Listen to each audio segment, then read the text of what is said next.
Hey everyone, so today I'm showing you how to fix Windows Update error code 0x80070103 on Windows 11.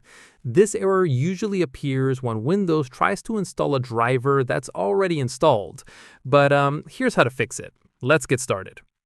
Alright, first thing, press the Windows key on your keyboard and type Services in the search bar. Click on Services from the search results to open it.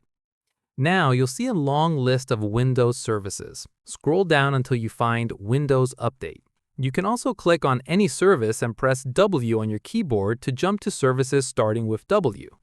Okay, once you find Windows Update, double-click on it to open its properties. Here's the thing. Under Service Status, you'll see whether the service is running or stopped. If it's running, click the Stop button to stop the Windows Update service. Wait a few seconds for it to stop completely. Now, click the Start button to restart the Windows Update service. This refreshes the service and can fix update errors. Once it says Running again, click Apply at the bottom, then click OK to save the changes. Close the Services window and restart your computer.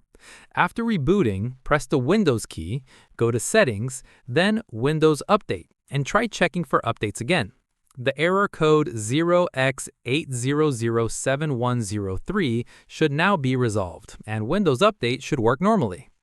And that's it. You fixed the Windows Update error. If this helped you out, let me know in the comments below.